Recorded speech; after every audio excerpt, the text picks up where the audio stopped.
अस्सलाम वालेकुम सीरिया 10 में खुशामदीद। मैं हूँ फातिमा नासिर और इस खूबसूरत सुबह का आगाज़ एक साथ करती हूँ। उम्मीद करती हूँ कि आप लोग सब खैरियत से हैं, अपना बहुत ख्याल रख रहे हैं, कोशिश कर रहे हैं कि जितना भी हो सके अपनी सोसाइटी में, कम्युनिटी में पॉजिटिवली इम्पैक्ट करें, पॉजिटिवली कंट्रीब्यूट करें।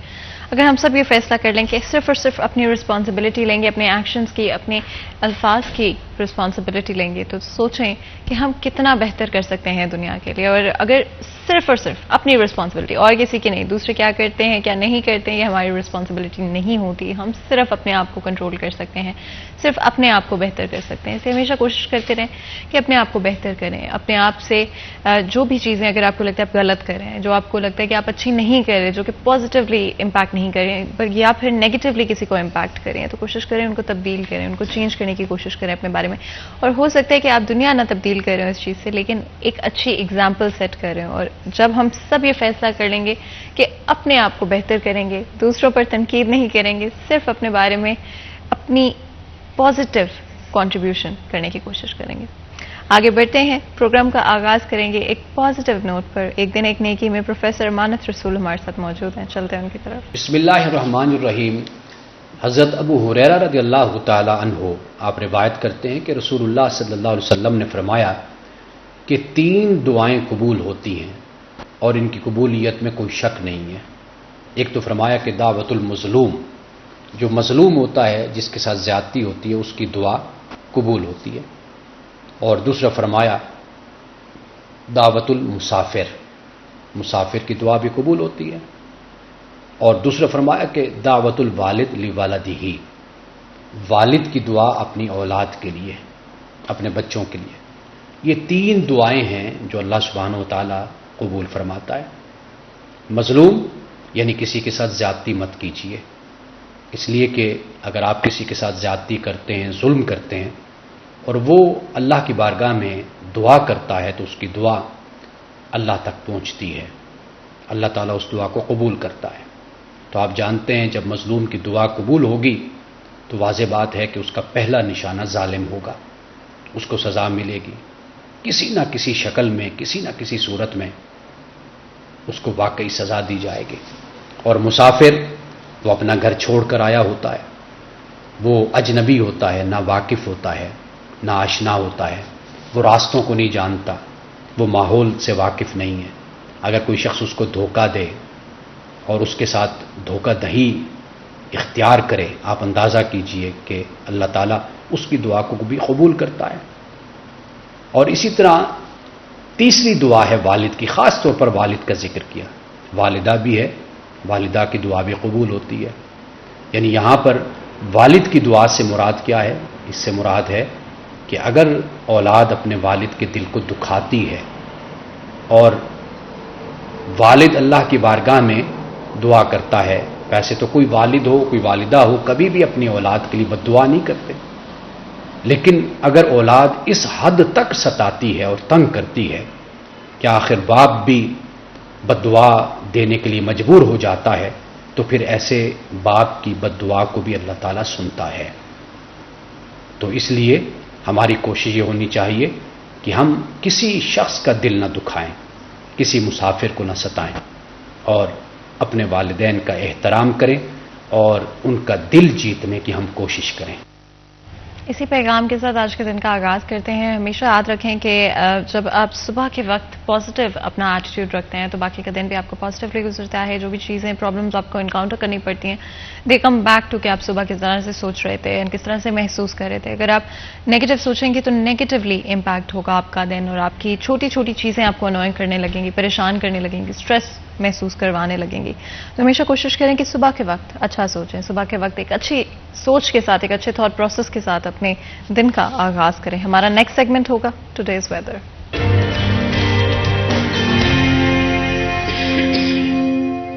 मरियम रजा हमारे साथ मौजूद होंगी, जानेंगे फैसलाबाद शहर के बदलते हुए मौसम के हवाले से। जी मरियम।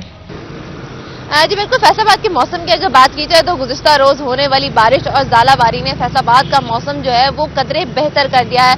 आज सुबह के आगाज में सूरज मियां तलू तो जरूर हुआ है, लेकिन आज उनकी चलने वाली नहीं है, क्योंकि फैसलाबाद में जहां गर्मी और तपिश के साथ फैसलाबादियों का जीना जो है वो दोपहर हो चुका था, तो अब जो है सर्दियों की आमद है। फैसलाबादियों ने सर्दियों की तैयारियां शुरू कर दी हैं, क्योंकि फैसलाबाद में सर्दियों की पहली बारिश, अक्टूबर की पहली बारिश और ज़ालाबारी जो है कल बरस चुकी है, जिससे फैसलाबाद का मौसम जो है वो भी खुशगवार हो गया। उसके साथ साथ दर्जा हरारत है उसमें भी वाजिया कमी आ चुकी है। अगर महकमा मौसमियात की बात की जाए तो कम से कम दर्जा हरारत जो है वो 25 डिग्री सेंटीग्रेड रिकॉर्ड किया गया है, जबकि ज्यादा से ज्यादा जो है वो 30 डिग्री सेंटीग्रेड रहने का इम्कान है। हवा में नमी का तनासब जो है वो 70% है, जबकि हवाएं जो है वो 8 किलोमीटर फी घंटा की रफ्तार से चल रही हैं। और जब हवाएं जो है वो चलने लगे और उसके साथ साथ बादल भी फैसलाबाद का रुख करने लगे, तो इसका मतलब ये है कि फैसलाबाद का मौसम भी बदल रहा है। उसके साथ साथ अक्टूबर का जो है वो मिड आ चुका है, तो ये एक जाहिर सी बात है कि सर्दियां जो है वो आने वाली है और फैसलाबाद का मौसम जो है वो बदलने वाला है। लेकिन फिलहाल शहर फैसलाबाद को जो है महकमा मौसमियात की जानिब से बारिश की कोई भी पेशन गोई जो है नहीं की, लेकिन मौसमी तब्दीलियां जो है वो इसी तरह से जारी रहेंगी। जी, बहुत बहुत शुक्रिया मरियम इस अपडेट के लिए। आप लोगों ने सुना कि फैसलाबाद शहर का मौसम तेजी से तब्दील होता हुआ नजर आ रहा है। इनफैक्ट हम लोग बड़ी कल रात को भी अगर मौसम फैसलाबाद शहर में आपने देखा तो काफ़ी बेहतर था, इवन सुबह काफ़ी बेहतर लग रहा था, थोड़ी सर्द आपको हवा महसूस हो रही थी, जो कि काफ़ी अच्छी बात है, क्योंकि फाइनली हम लोग कोई 6 या 8 महीने की गर्मियाँ एक्सपीरियंस करते हैं, स्पेशली फैसलाबाद शहर में, तो अच्छा लगता है कि मौसम तब्दील हो रहा है, बेहतर हो रहा है और कुछ वक्त के लिए, एटलीस्ट कुछ महीनों के लिए हमें थोड़ा रिलैक्स करने को मिलेगा। हमारा नेक्स्ट सेगमेंट होगा टॉप स्टोरीज, जिसमें जानेंगे फैसलाबाद शहर की टॉप स्टोरीज के हवाले से। तो जी, हमारी आज की पहली टॉप स्टोरी, महंगाई में बेतहाशा इजाफा, बच्चों की तालीम वालिदैन के लिए सबसे बड़ा चैलेंज।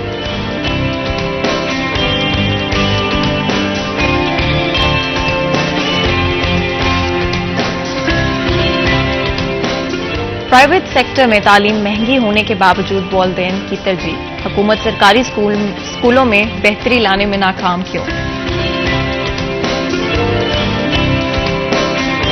जी, ये थी हमारी आज की टॉप स्टोरीज और बात करेंगे इन्हीं के हवाले से। हमारे साथ तो बहुत ही खास मेहमान मौजूद हैं स्टूडियो में। सबसे पहले जहांगीर अशरफ हमारे साथ हैं, हमारे सीनियर रिपोर्टर हैं। जहांगीर, आपको वेलकम करते हैं शो में। बहुत बहुत शुक्रिया आज हमारे लिए और हमारे शो के लिए वक्त निकालने के लिए। साथ ही मुनीर अशरफ साहब भी हमारे साथ मौजूद हैं, एजुकेशनिस्ट हैं, टीचर ट्रेनर भी हैं। आपको वेलकम करते हैं शो में। बहुत बहुत शुक्रिया आज हमारे लिए और हमारे शो के लिए वक्त निकालने के लिए। तो जी, जैसे हम बात कर रहे थे अपनी ऑफकोर्स टॉप स्टोरीज में, जहां पर एक तरफ हम देखते हैं कि हमारे मुल्क में नॉट ओनली 2 तालीमी निज़ाम बल्कि उससे ज़्यादा तालीमी निज़ाम आपको नजर आएंगे जो कि साइड बाय साइड चल रहे होते हैं। एंड इनफैक्ट जब आप यूनिवर्सिटी लेवल पे पहुंचते हैं या आप आगे जॉब मार्केट में जाते हैं तो रिक्रूटर्स की तरफ से या आपको ऐसा एटीट्यूड मिलेगा कंपनीज की तरफ से कि एक जो ग्रेजुएट्स हैं एक सर्टेन स्ट्रीम के, उनको ज्यादा प्रायोरिटाइज किया जाता है, उनको ज्यादा प्रेफर किया जाता है कंपनीज के अंदर। और ये अफसोसनाक बात है कि आज भी हम इन चीज़ों को टैकल नहीं कर पाए हैं।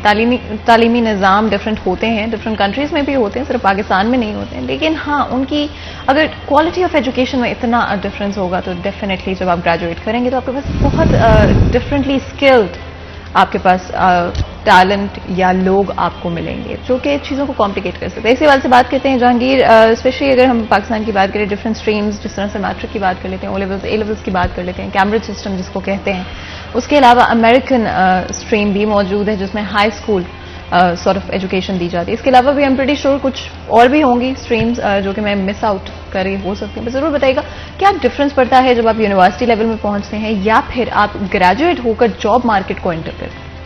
अच्छा फातिमा, देखिए हमारे यहाँ नॉर्मली मेजर अगर इसको डिवीज़न किया जाए तो 3 स्ट्रीम बनती हैं हमारी गवर्नमेंट स्कूल्स और हमारे बोर्ड्स का सिस्टम, और उसके अलावा मैट्रिक तक अगर हम बात करें तो दूसरा कैम्ब्रिज सिस्टम जो है, ए लेवल्स, ओ लेवल्स, और उसके साथ अगर तीसरा मदारस भी पैरेलल मौजूद है जिनको इक्विवेलेंस दी जाती है हमारी गवर्नमेंट की तरफ से कि अगर वहाँ पर कोई जैसे हमारे यहाँ होता है कि उनका 8 साल कोर्स होता है, उसको मैट्रिक, इंटरमीडिएट, ग्रेजुएशन और फिर मास्टर्स के इक्विवेलेंट करार दिया जाता है हर 2 साल को।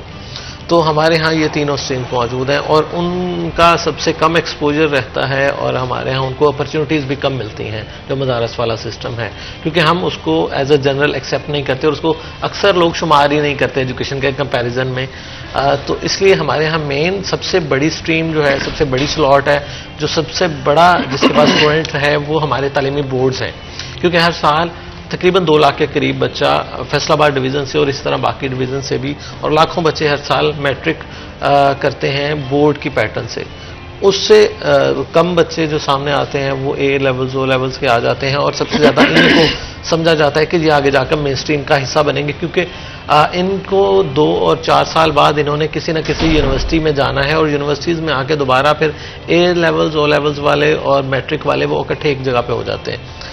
मदारस वाले बच्चे जो हैं वो जो कि अपनी 16 ईयर्स ऑफ एजुकेशन अपने मदारस से ही हासिल करते हैं और हमारे यहाँ उनको सिर्फ ये समझा जाता है कि वो एमए इस्लामियात या अरबी के बराबर होंगे, तो इसलिए उनकी अपॉर्चुनिटीज़ भी उस हवाले से कम हो जाती हैं, क्योंकि उन्होंने बाकी सब्जेक्ट को इतना ज़्यादा अडॉप्ट नहीं किया।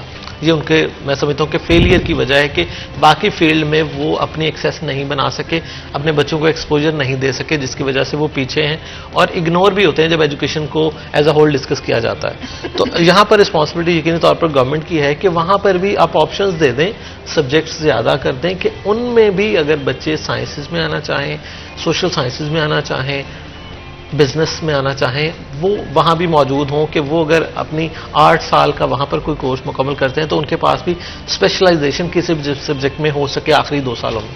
लेकिन ऐसा नहीं है और कभी इस हवाले से कोशिश भी नहीं की गई। बाकी अगर बात करें तो हमें ज़्यादा ज़रूरत है, हमारी बुनियाद है स्कूलिंग, क्योंकि स्कूल से ही बच्चे ने बाद में जाके, बहुत सारे बच्चे ऐसे हैं, अगर मैं ये 2 लाख की फिगर दे रहा हूँ कि तालीमी बोर्ड से मैट्रिक हर साल 2 लाख बच्चा करता है, तो उनमें से तकरीबन 1 लाख बच्चा जो है वो मिस हो जाता है आगे इंटरमीडिएट तक जाते जाते, तो उसके बाद यूनिवर्सिटीज़ में जाते जाते मजीद वो उससे भी 50% से भी और कम रह जाते हैं। तो हमारे यहाँ सबसे ज़्यादा फोकस करने की ज़रूरत है स्कूल पर, क्योंकि बहुत सारे बच्चे एजुकेशन छोड़ देते हैं मैट्रिकुलेशन के बाद। एंड ये बहुत अफसोस की बात है, अनफॉर्चुनेट बात है कि हम बच्चों को शायद वो एनवायरनमेंट नहीं दे पाए कि हर बच्चा चाहे वो जो भी आगे पढ़ना चाहता हो या जिस तरह से भी अपनी एजुकेशन को कंटिन्यू करना चाहता है, क्योंकि बहुत सारी डिफरेंट रूट्स अब अवेलेबल हैं, तो आपको ट्रेडिशनल रूट्स पर ही जाने की ज़रूरत नहीं है। चाहे आप आगे जाकर डिप्लोमा करना चाहते हैं, आप कोई कोर्सेज करना चाहते हैं, तो वो आपकी अपनी मर्जी है। ये भी एक बहुत इंपॉर्टेंट फैक्टर है कि आज भी हमारे मुल्क में ट्रेडिशनल रूट्स ही अवेलेबल हैं, तो एक बच्चा जो कि फॉर एग्जांपल यूनिवर्सिटी की फीस नहीं अफोर्ड कर सकता, उसके पास क्या पॉसिबल ऑप्शंस होंगे आगे।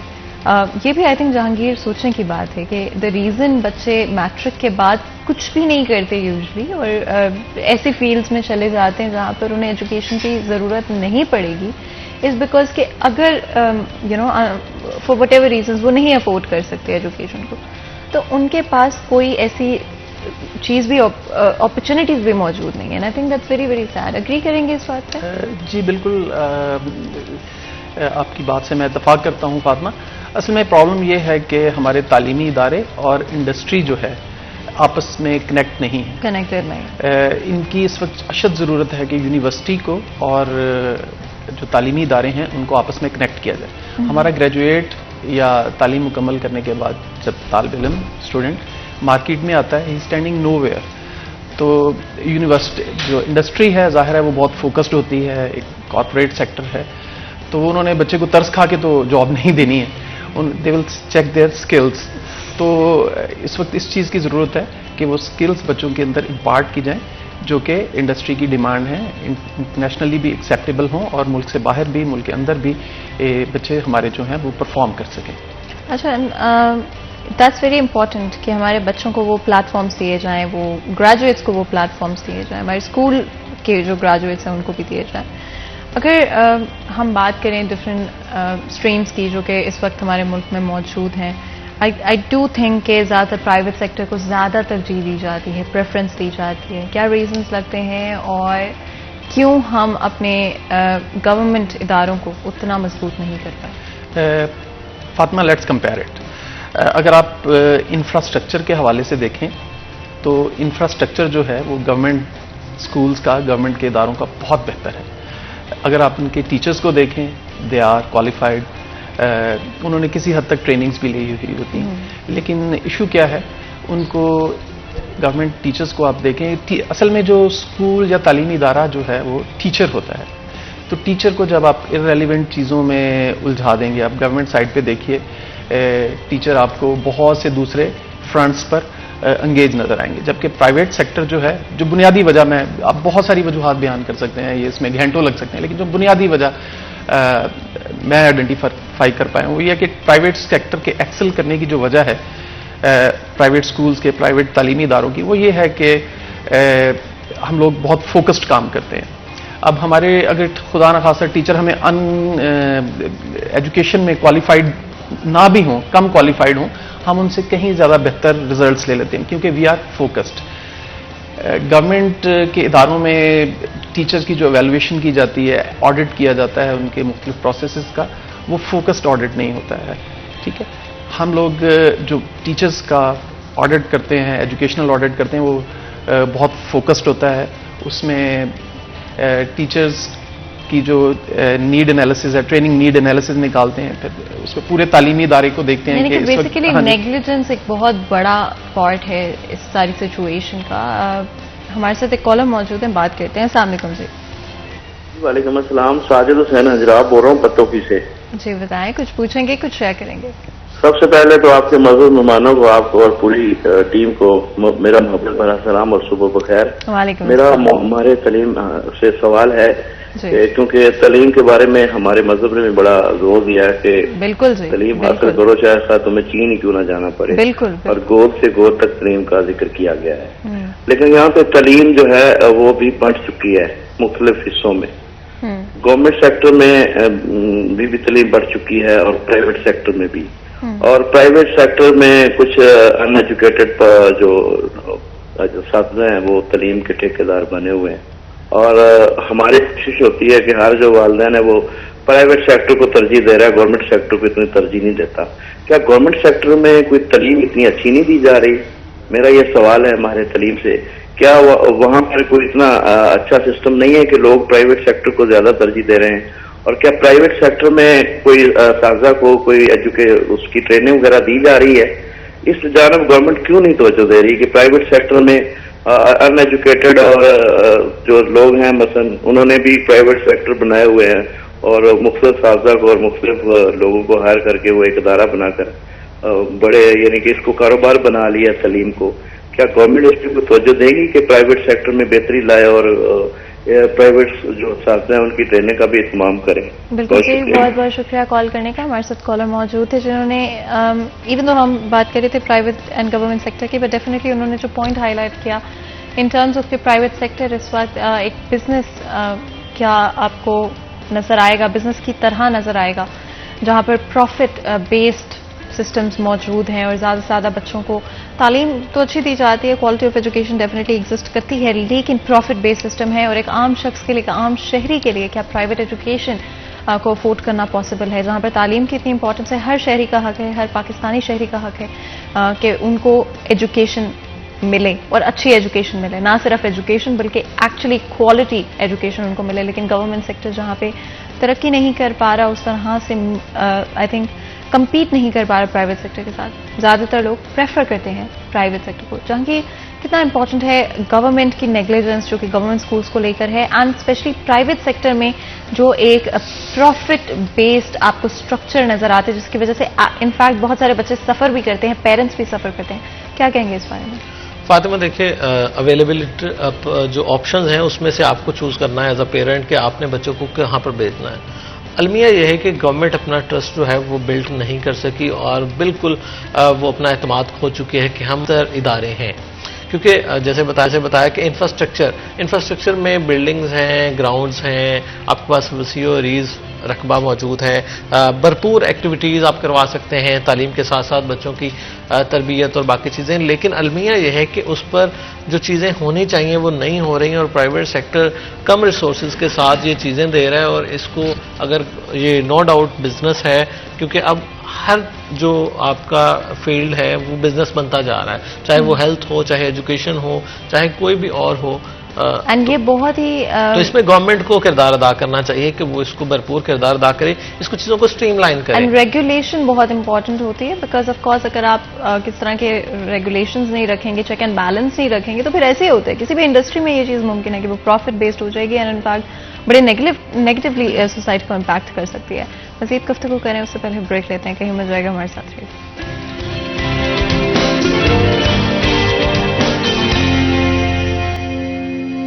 Welcome back. सीरिया चैनल में एक दफ़ा फिर आपको खुशामदीद कहते हैं। ब्रेक में जाने से पहले गुफ्तगू जारी थी, स्पेशली बात कर रहे थे private sector and government sector के हवाले से क्या डिफरेंट इशूज़ दोनों साइड्स पे एग्जिस्ट करते हैं। जहाँ पर एक तरफ आपको गवर्नमेंट सेक्टर में नेग्लिजेंस नज़र आती है, वहीं पर प्राइवेट सेक्टर में आपको प्रॉफिट बेस्ड स्ट्रक्चर्स नज़र आते हैं, जिसकी वजह से पेरेंट्स इम्पैक्ट होते हैं, स्टूडेंट्स इम्पैक्ट होते हैं। क्या कहेंगे आप इस हवाले से? देखिए फातिमा, प्राइवेट स्कूल जो रन कर रहा है वो खिदमत खल्क के साथ रोजगार भी होना तो ये चाहिए। जो बेसिक एजुकेशन है वो हर बच्चे का कॉन्स्टिट्यूशनल राइट है। मैं प्राइवेट स्कूल ऑनर भी हूँ, मैं एसोसिएशन ऑफ प्राइवेट का भी अहदेदार हूँ। तो आप गवर्नमेंट स्कूल्स को इतना एग्जाम्पल्स देखें, और दूसरे मुल्कों में भी ये चीज़ें नजर आएंगी आपको। उन्होंने जहाँ गवर्नमेंट स्कूल इंप्रूव हुए, लोगों ने प्राइवेट सेक्टर में जाना छोड़ दिया। जैसे इसके बिल्कुल अब ये देखिए कि जैसे अभी आप कॉलर थे, आपको कह रहे थे कि सोसाइटी में जैसे सेगमेंटेशन हो रही है। अमीर तबका एक एजुकेशन, मिडिल क्लास है, गरीब बच्चे एक तरह की एजुकेशन ले रहे हैं। आज से 40 साल पहले ऐसे नहीं होता था। मिक्स्ड क्लास के बच्चे क्लासेस में बैठे होते थे, उनका आपस में इंटरेक्शन होता था। तो वो बच्चे थे वो एक दूसरे को माली हैसियत से जज नहीं करते थे, देवर फ्रेंड्स। अभी लेकिन आप देखें कि ये सोसाइटी के अंदर एक खतरनाक रुझान है। तो मैं बिल्कुल आपकी बात की तायद करता हूं कि जो बल्कि मैं खुद कहता हूं कि प्राइवेट स्कूल नहीं होने चाहिए। गवर्नमेंट को अपने एजुकेशन को इतना इंप्रूव कर दे कि प्राइवेट सेक्टर में बच्चे आए ही ना। इस वक्त मसला तो डिमांड एंड सप्लाई का है ना। पेरेंट्स हमारे प्राइवेट इदारों में क्यों आना पसंद कर रहे हैं? क्योंकि हम वालदैन जो हैं उनको बतौर वालदैन और उनको एज ए कस्टमर भी डील करते हैं कि और उनको बेस्ट पॉसिबल मीन से बच्चों की जो रिजल्ट्स हैं उनसे अपडेट रखते हैं, उनको अच्छी सर्विस देते हैं, उनको टिप्स एंड ट्रिक्स देते हैं, वालदैन को ट्रेनिंग्स देते हैं, उनको एजुकेशन के प्रोसेस में अपने साथ शामिल करते हैं, जिससे बच्चों के रिजल्ट्स बहुत बेहतर हो जाते हैं। अच्छा, that's very interesting because that is true कि डेफिनेटली प्राइवेट सेक्टर में कुछ इस तरह की आपको फैसिलिटीज मिल रही हैं जो कि आपको गवर्नमेंट सेक्टर में फॉर नाउ एटलीस्ट नहीं मिल रही हैं। हमारे साथ कॉलर मौजूद हैं, जड़ावाला से बात करते हैं। अस्सलाम वालेकुम जी। अस्सलाम वालेकुम जी, कौन बात कर रहे हैं? जी मैं काशिफ नवीद बात कर रहा हूँ जड़ावाला से। जी बताएं, कुछ पूछना चाहेंगे, कुछ शेयर करेंगे? जी मेरा सवाल यहाँ पर माहिर तालीम ये मेरे मेंटोर भी रह चुके हैं सर मुनीर अशरफ साहब। इनसे मेरा सवाल ये है कि सर देखें, इस तरफ तो आप जैसे जो बहुत ही स्किल्ड इदारे हैं जहाँ पर बहुत अच्छी सैलरीज प्रोवाइड की जा रही हैं, बहुत अच्छी एजुकेशन प्रोवाइड की जा रही है, स्किल्ड टीचर्स आपके पास हैं। दूसरी तरफ गवर्नमेंट के टीचर्स हैं जो अपने महदूद मसाइल के मुताबिक साल में कोई एक आध दफा वो टीचर ट्रेनिंग का भी इनेकाद करते हैं। वो इन चीजों को जैसे कायद इंस्टीट्यूशन है वो बहुत अच्छे तरीके से अपना काम कर रहा है। अब एक जो एलिमेंट बीच में रह गया है वो है ये गली मोहल्ले के स्कूल, जो कहने को तो प्राइवेट स्कूल हैं, लोग उनका नाम दे के वहां पे बच्चों को एडमिट भी करवा देते हैं, लेकिन ना वो स्किल्ड हैं, ना उनके पास वेल एजुकेटेड टीचर्स हैं, ना वो अच्छी सैलरी दे सकते हैं, ना अच्छा पैकेज दे सकते हैं। तो वहां पर अगर एस्टिमेशन भी लगाया जाए तो एक बच्चों की बहुत बड़ी तादाद है जो वहां पर एजुकेशन हासिल कर रही है, लेकिन जब वो फील्ड में आते हैं तो वो बिल्कुल नाकाम है, क्योंकि जाहिर बात है उन पर जो इन्वेस्टमेंट की जा रही है वो बिल्कुल जीरो है। ना तो उनके जो प्रिंसिपल्स हैं, जो उनके ओनर्स हैं, ना उन्हें कोई एजुकेशन की विजन है। तो क्या प्राइवेट इदारे जो हैं वो थोड़ी सी अपनी बाहें फैला के जो ऐसे छोटे प्राइवेट स्कूल है उनको अपने साथ चलाने में कोई ताउन कर सकती है? बिल्कुल जी, बहुत बहुत शुक्रिया कॉल करने का। हमारे साथ कॉलर मौजूद थे, आपसे उनका था सवाल मुनीर साहब। जी, ये कॉलर बताया कि मुझसे ट्रेनिंग्स भी ले चुके हैं, तो उन्होंने बहुत अच्छा सवाल किया है। एक तो उन्होंने कहा कि गवर्नमेंट साइट्स पे ट्रेनिंग्स भी दी जाती हैं, वहाँ पे भी कायद अकेडमी में। असल में इशू ये है कि मैं ये पहले भी कह चुका हूँ कि हो सकता है कि गवर्नमेंट के टीचर्स ज़्यादा क्वालिफाइड हों, लेकिन वो फोकस्ड नहीं उनको होने दिया जाता। अपने इदारों के अंदर उनको और दूसरे कामों में उलझा दिया जाता है, और जो उनका ऑडिट होता है वो भी फोकस्ड ऑडिट नहीं होता, एजुकेशनल ऑडिट नहीं होता। जबकि हमारे प्राइवेट तालीमी इदारों में हम लोग ना सिर्फ ट्रेनिंग्स देते हैं बल्कि उस ट्रेनिंग की जो डिप्लॉयमेंट है क्लासरूम्स के अंदर उसको भी चेक करते हैं कि एक टीचर को ट्रेनिंग दे देना काफ़ी नहीं है। मैं तो बल्कि मैं खुद ट्रेनर हूं, मैं अपने पार्टिसिपेंट्स को ये कहा करता हूं कि अगर आपने ट्रेनिंग लेके उसको अप्लाई नहीं करना तो एक ये ज़हनी अशी है, उसको ट्रेनिंग को सुनना, थोड़ी देर के लिए मोटिवेट हो जाना, जिस तरह आप एक मूवी देखते हैं, अगर आपने उसको अप्लाई नहीं करना। तो हम लोग जो है हमारे पास प्रॉपर तरीके से मैकेनिज्म मौजूद होता है प्राइवेट स्कूल्स के अंदर, जो मयारी तालीमी इदारे हैं उन टीचर्स की हम लोग ट्रेनिंग की डिप्लॉयमेंट चेक करने के बाद फिर ट्रेनिंग नीड एनालिसिस निकालते हैं कि पूरे इदारे के अंदर टीचर की कौन सी डोमेन वीक है, क्या उसकी प्लानिंग एंड प्रिपरेशन अच्छी है, क्या उसका इंटरेक्शन अच्छा है, वो अपने टॉपिक्स को आम जिंदगी से रिलेट कर रहा है, उसकी टीचिंग मैथडोलॉजीज कैसी हैं, वो इनफरादी तौर पर और ग्रुप वर्क बच्चों को करवा रहा है, उसकी कम्युनिकेशन, उसकी intonation, rise and fall of voice, उस एडिशनल सपोर्ट मटेरियल कितना इस्तेमाल कर रहा है, उसकी असेसमेंट्स हैं ड्यूरिंग लेक्चर, आफ्टर लेक्चर कैसी हैं। तो इन सारी चीज़ों को हम लोग चेक कर रहे होते हैं और बाकायदा तौर पे फिर एक हमारे ट्रेनिंग कैलेंडर्स होते हैं जिसपे सारा साल हमारी वीकली, मंथली, ईयरली ट्रेनिंग्स चल रही होती हैं, और फिर प्रॉपर तरीके से कोऑर्डिनेटर्स होते हैं जो कि उन क्लासेस के अंदर हर वक्त कंटिन्यूस स्टूडेंट्स पे चेक एंड बैलेंस रखते हैं। फिर हम वालिदैन को साथ इन्वॉल्व करते हैं, उनको बताते हैं कि वेयर योर सन स्टैंड्स, और जहां पर उनकी मदद की जरूरत हो वहां पर उनसे मदद लेते भी हैं, और जहां पर उनको मदद देने की जरूरत हो वहां पर पेरेंट्स की हम हेल्प भी करते हैं ताकि बच्चों के नताइज बेहतर से बेहतर होते जाएं। बिल्कुल, हमारे साथ कॉलर मौजूद है, बात करते हैं। अस्सलाम वालेकुम जी, कौन बात कर रहे हैं और कहां से बात कर रहे हैं? जी मुख्तार बात कर रहा हूँ डेरा खान से। जी बताएं, कुछ पूछेंगे कुछ शेयर करेंगे? जी कुछ पूछेंगे या कुछ शेयर करेंगे? शेयर करेंगे। जी जी बताएं। ये तालीम के बारे में जो आपका प्रोग्राम कर रहा है ना बहुत अच्छा है, लेकिन ये मेरा रिक्वेस्ट है कि ये तालीमी निज़ाम जो है ये यकसा निज़ाम होना चाहिए तालीम का। प्राइवेट सेक्टर में अलहदा क्या है, सरकारी में अलहदा है, बुक एक स्कूल की मिलती है दूसरे की मिल नहीं रही, किताब पूरी बुक में भी चेंजिंग हो चुकी है। इस तरह का निज़ाम तबाह हो रहा है ना मुल्क का।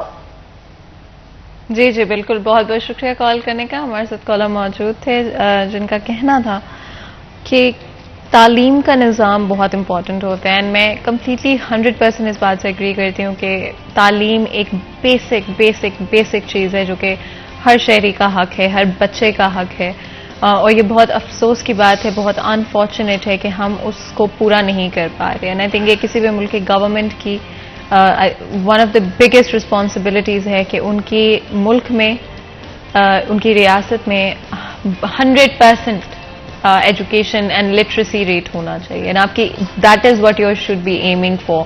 बट हम बार बार देखते हैं कि हमारे एम्स ही बड़े छोटे छोटे होते हैं। जी अच्छा, सारे जो इस इलाके के लोग हैं उनको हम एजुकेशन देते हैं, जबकि पूरे मुल्क में यह आपका काम है कि हर रिमोट एरिया में बच्चा मौजूद हो, लड़की हो लड़का हो, उसका हक है, डिसेबल्ड हो कुछ भी हो, कि उनको बेसिक एजुकेशन उनका हक है। उसके बाद जो आपको, चाहे वो आप एफएससी के हवाले से बात करें या आप ए लेवल्स की बात करें, आप आगे यूनिवर्सिटी की बात करें, ये एक बच्चे के एक्सेस में होनी चाहिए चीज़ें, उसके पास ये ऑप्शंस और अपॉर्चुनिटीज़ होनी चाहिए।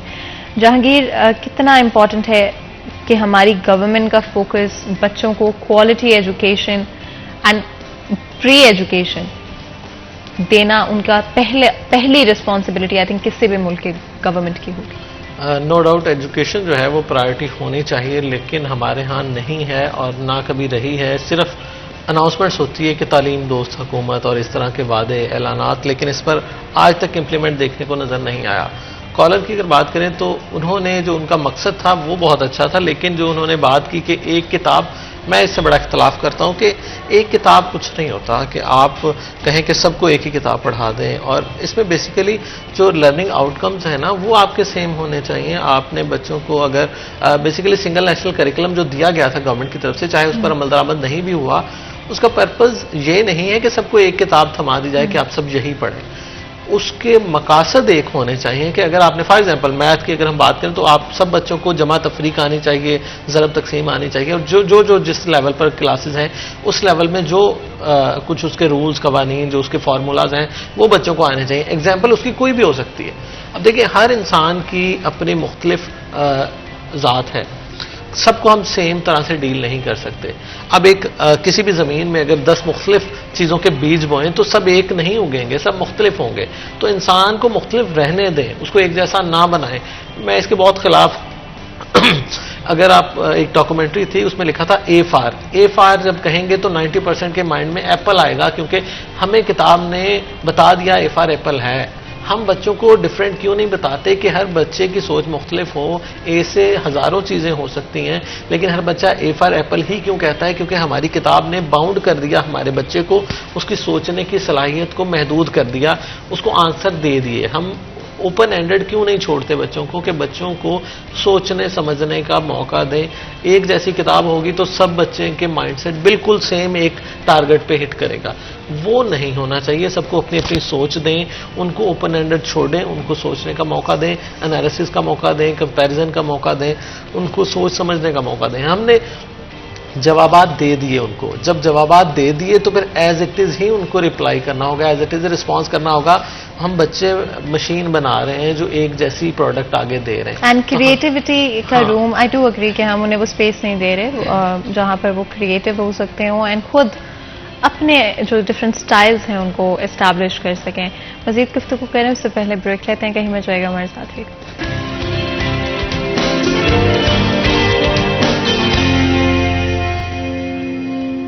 वेलकम बैक सीरियस एंड एक दफ़ा फिर आपको खुशामदीद कहते। ब्रेक में जाने से पहले गुफ्तगू जारी थी, बात करें प्राइवेट एंड गवर्नमेंट सेक्टर के बारे से, डिफरेंट इशूज़ जो कि दोनों साइड पे एग्जिस्ट करते हैं।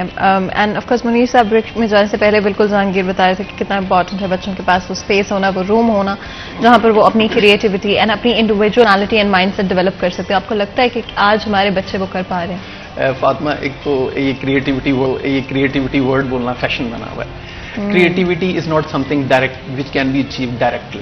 ये कोई ऐसी चीज नहीं है जिसको आप डायरेक्टली अचीव करें। क्रिएटिविटी की सब स्किल्स हैं, उन पे फोकस करें तो बच्चा खुद ब खुद क्रिएटिव हो जाता है। क्या जैसे मैं आपको बताता हूँ, जैसे बच्चों को डिफ्रेंशिएट करना, क्लासीफाई करना, उनकी ग्रेडिंग करना, उनको मैच करना, उनको ऑर्डर में लेके आना, उनको कंस्ट्रक्ट करना, रिकंस्ट्रक्ट करना, उन मालूमात को बदली हुई सूरत हाल में अप्लाई करना, उनको पार्ट्स में देखना, उनको होल में देखना, उनको डायसेक्ट करना, उनको एवेल्युएट करना, उनको जज करना, उन पे डिसीजन करना। जब ये बच्चे खुद ब खुद ये चीजें सीख लें तो बच्चे क्रिएटिव खुद ब खुद हो जाते हैं। एंड ऑफ कोर्स ये एक सिलेबस का पार्ट होगा या असेसमेंट का पार्ट होगा फॉर एनी पर्टिकुलर क्लास या एजुकेशन सिस्टम, तभी आप ये डेवलप करेंगे, राइट? फातिमा, आप जितना मर्जी अच्छे से अच्छा करिकुलम ले आए।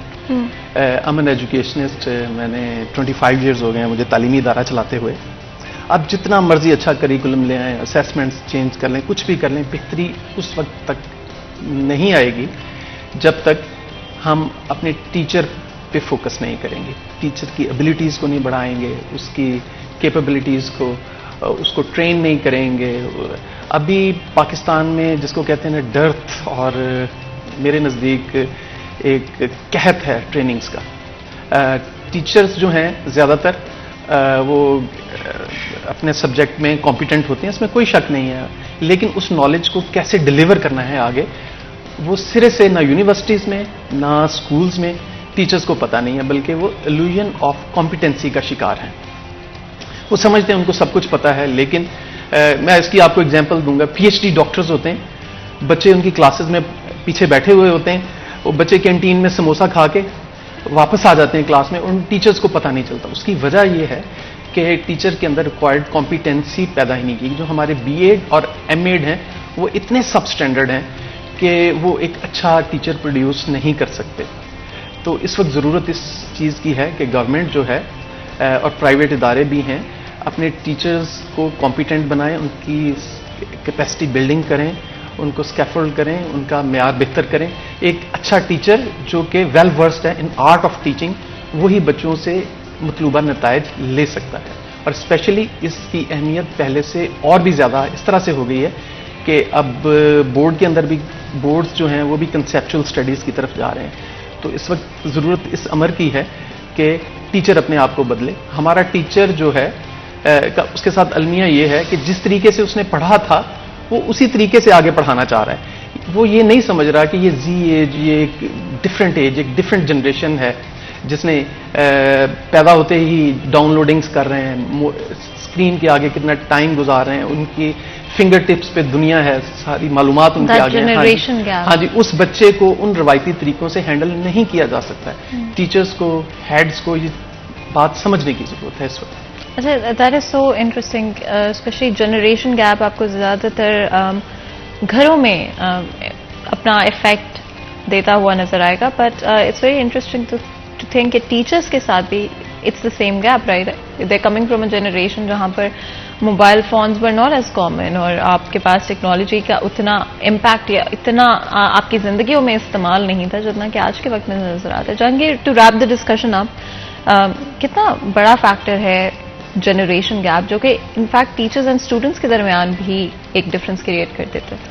फातिमा, गैप इतना ज़्यादा है कि आज भी गवर्नमेंट स्कूल में वो टीचर मौजूद है जिसकी अपनी क्वालिफिकेशन महज मैट्रिक पास है, क्योंकि एक दौर था जब मैट्रिक पास टीचर हायर किए गए, अब वो रिटायरमेंट के करीब हैं और फैसलाबाद में भी 1000 के करीब वो टीचर मौजूद हैं।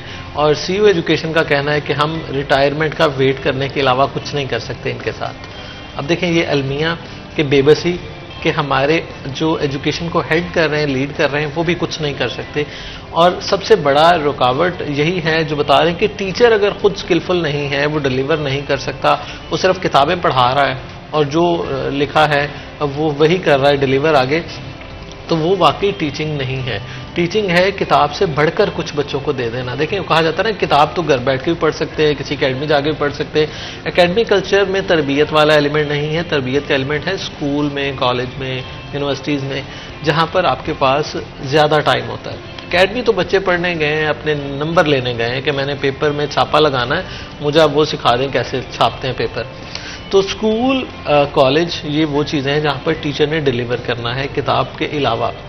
वहाँ पर आपको बच्चों को गाइड भी करना है, लाइफ में आगे बढ़ने की अपॉर्चुनिटीज़ का भी बताना है। लेकिन अलमिया यही है कि हमारे यहाँ बच्चों की ग्रूमिंग के हवाले से कभी टीचर को ट्रेन नहीं किया गया, बच्चों की कैरियर काउंसलिंग के हवाले से हमारे टीचर को कभी ट्रेन नहीं किया गया। इवन गवर्नमेंट के ट्रेनिंग होने के बावजूद ये चीज़ें उसमें भी मिस हैं कि कैरियर काउंसलिंग बच्चे को मैट्रिक से पता होना चाहिए कि मैंने फ्यूचर में क्या करना है, क्या बनना है, लेकिन हमारा टीचर ही एक्सपोज नहीं है उन तमाम शोबाजात से जो हमारी यूनिवर्सिटीज़ में। अब किसी भी गवर्नमेंट साइड से टीचर से पूछ लें, उसे ये मालूम ही नहीं होगा कि जीसी यूनिवर्सिटी फैसलाबाद जो है वो 50 से ज़्यादा बीएस प्रोग्राम ऑफर कर रही है। हमने आज भी बच्चे को डॉक्टर इंजीनियर की दौड़ में लगाया हुआ है कि ये 2 ऑप्शन है आपके पास अगर आपने साइंसेज पढ़नी है, तो आपको पता ही नहीं कि 50 ऑप्शन तो आपके फैसलाबाद में मौजूद है। इसके अलावा लाहौर है, इस्लामाबाद है, कराची है, पूरी दुनिया आपके पास पड़ी हुई है, लेकिन टीचर ही एक्सपोज नहीं होगा इन सारी चीज़ों से, मालूमात से, इन्फॉर्मेशन से, तो वो कैसे एक बच्चे को गाइडलाइन फराहम करेगा। तो हमारे यहाँ ये है कि हमने अपने बच्चे को महदूद रखा हुआ है, अपने टीचर को महदूद रखा हुआ है। ट्रेनिंग्स के बगैर एक्सपोजर जो है वो ना बच्चे को मिल सकता है ना टीचर को मिल सकता है, और बच्चों से ज़्यादा टीचर की इंपॉर्टेंस है, क्योंकि टीचर अगर एक ट्रेन कर देंगे तो वो आने वाली हर नस्ल जो है, हर क्लास जो है उसको ट्रेन करेगा। तो हमें, मेरा ख्याल है कि बच्चों की तरबियत के हवाले से, बच्चों की काउंसलिंग के हवाले से टीचर को ट्रेन करना चाहिए, और हमें सिर्फ ये पढ़ाने का तरीकाकार बताने की बजाय ट्रेनिंग को इससे और अगले स्टेप पर ले जाना चाहिए, जिसमें टीचर इस काबिल हो कि वो बच्चों का काउंसलर भी हो, बच्चों का मोटिवेशनल स्पीकर भी हो।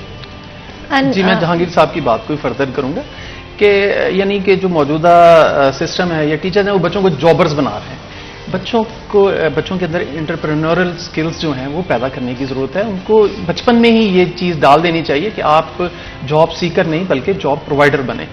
तो दिस इज़ वेरी इंपॉर्टेंट। आप हमारे यहाँ जी बच्चे से पूछें आपने क्या बनना है, वो आप 75% बच्चों से पूछें या 80% बच्चे, 90% तक बच्चे आपको मुख्तलिफ जॉब्स के हवाले से कहेंगे। लेकिन उनको ये बच्चों को बताने की ज़रूरत है, अगर आपके अंदर पर्सनैलिटी बिल्डिंग पे बच्चों की फोकस किया जाए, उनके अंदर कॉन्फिडेंस, उनकी शख्सियत पे बच्चों की फोकस किया जाए, उनके कैरेक्टर पे, तालीम और तरबियत पे फोकस किया जाए, वो डॉक्टर्स, प्रोफेशनल्स वो बड़े हो गए, इनको तो वो हायर भी कर सकते हैं। एंड आपने बिल्कुल सही कहा कि माइंडसेट इज एवरीथिंग। अगर आप if you giving kids the right mind set to follow. I think that's the most important thing. और आप शायद उनको और कोई चीज़ इतनी इंपॉर्टेंट नहीं दे सकते होंगे जो कि आप उनको एक करेक्ट माइंड सेट देकर दे सकते हैं। जिस तरह से हमने बात की डिफरेंट तरीके टेक्निक्स जो कि टीचिंग में इस्तेमाल किए जा सकते हैं बट नहीं एज ऑफ नाउ किए जाए। जहांगीर, अगर आप एडवाइस दे सकते हो इनफैक्ट टीचर्स को, ट्रेनर्स को, इंडस्ट्री एक्सपर्ट्स को, क्या एडवाइस देंगे?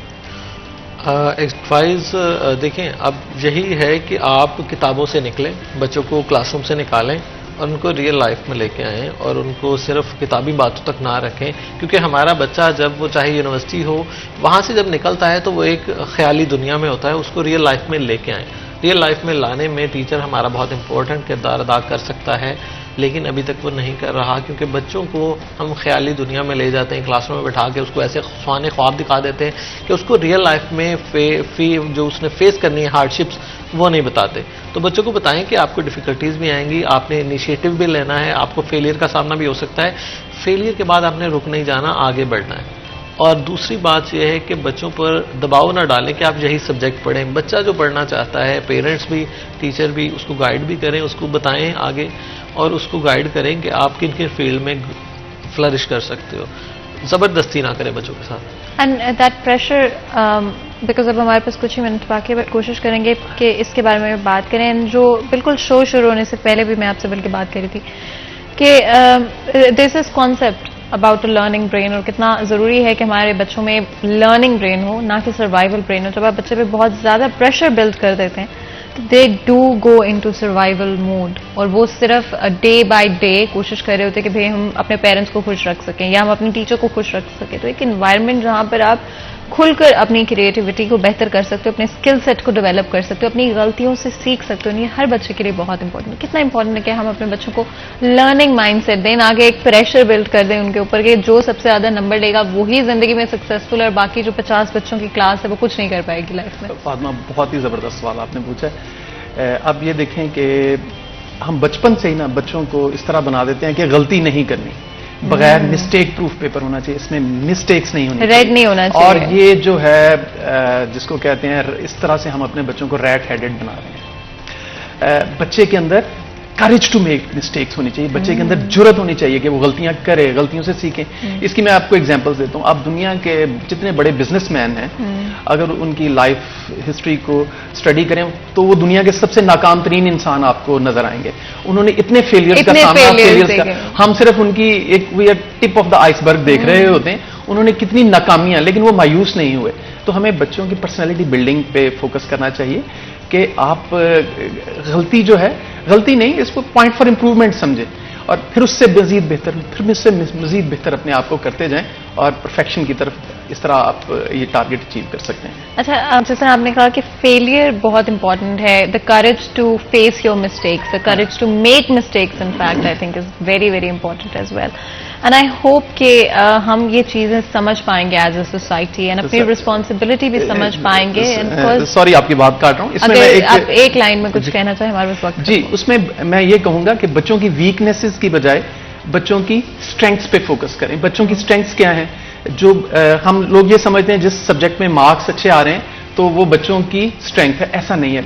बच्चे की स्ट्रेंथ वो है जो what he loves to do, जिसको वो एंजॉय करता है। हम क्या कर रहे हैं, बच्चों की स्ट्रेंथ पे फोकस करने की बजाय उनकी वीकनेस पे स्ट्रेंथ फोकस कर रहे होते हैं, और पेरेंट्स भी ऐसे ही कर रहे होते हैं। उससे बच्चे गिल्ट में चले जाते हैं। तो ये चीज खत्म होनी चाहिए। बिल्कुल, आप दोनों का बहुत बहुत शुक्रिया आज हमारे लिए, हमारे शो के लिए वक्त निकालने के लिए। यहाँ पे छोटा सा ब्रेक लेते हैं, कहीं भी जाएगा हमारे साथ रहिए।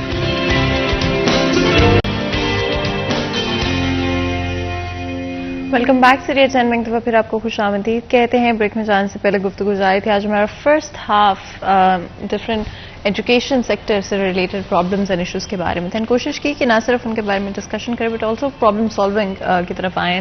क्या चीज़ें हैं जो कि बदलने की ज़रूरत है, कहाँ पर हम अपना कॉन्ट्रीब्यूशन पे कर सकते हैं और कहाँ पर गवर्नमेंट और इदारों को अपनी रिस्पॉन्सिबिलिटी पूरी करनी होगी। इससे पहले कि अपने नेक्स्ट डिस्कशन की तरफ जाएं, हमारा नेक्स्ट सेगमेंट होगा आज के भाव।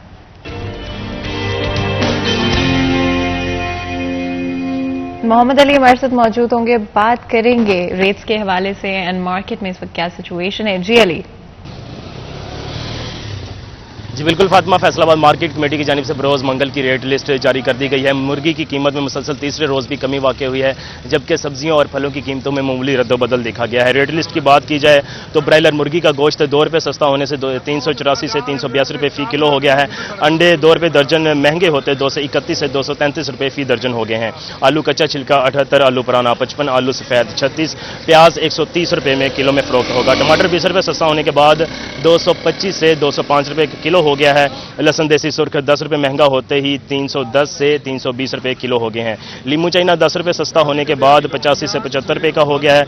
करेला 5 रुपये महंगा होते ही 70 से 75 रुपये किलो हो गया है। भिंडी तोरी 5 रुपये सस्ता होने के बाद 85 से 80 रुपये की किलो हो गई है। शिमला मिर्च 55 रुपये महंगी होते ही 320 से 375 रुपये की हो गई है। शलजम 15 रुपये महंगा होते ही 75 से 90 रुपये किलो का हो गया है। मुंगरे 10 रुपये सस्ता होने के बाद 220 से 210 रुपये के किलो हो गए हैं। सेब काला कोल्लू 220, सेब गाचा 200 रुपये किलो, केले 96 रुपये दर्जन, नाशपाती 160 रुपये किलो रही है। अंगूर गोला जो है वो 10 रुपये महंगा होने के बाद 190 से 200 रुपये का किलो हो गया है। अंगूर सुंदरखानी 20 रुपये महंगा होते ही 303 रुपये से जो है वो 323 रुपये का हो गया है। अंगूर टाफ़ी 70 रुपये महंगा होते ही 220 से 290 रुपये किलो हो गए हैं। अनार कंधारी 200, अनार बदाना 450 रुपये किलो में फ़रोख्त होगा।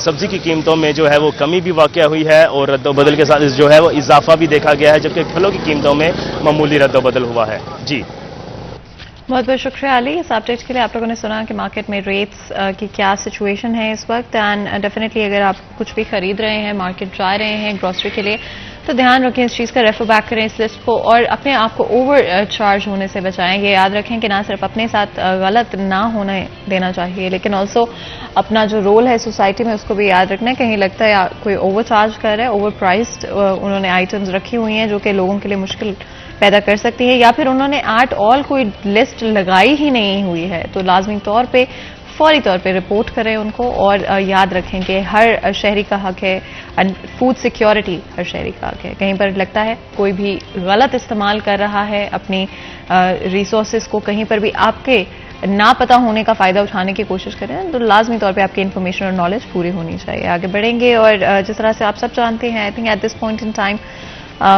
हम सबको पता है कि अक्टूबर ब्रेस्ट कैंसर अवेयरनेस मंथ के तौर पे पूरी दुनिया में मनाया जाता है। अगर हम बात करते हैं, ये एक एनुअल कैंपेन है जो कि ब्रेस्ट कैंसर अवेयरनेस के हवाले से लोगों को अवेयर करने के हवाले से मनाई जाती है। इसमें बहुत सारे डिफरेंट एस्पेक्ट्स को कवर किया जाता है पूरे महीने में, ना सिर्फ ओवरऑल किस तरह से आप अपने आप को प्रोटेक्ट कर सकते हैं और क्या इंपॉर्टेंस है, क्या ट्रीटमेंट है, डिटेक्शन किस तरह से होती है, एंड क्या पॉसिबल हो सकेगा कि at one point in time हम एक क्योर ढूंढ सकते हों।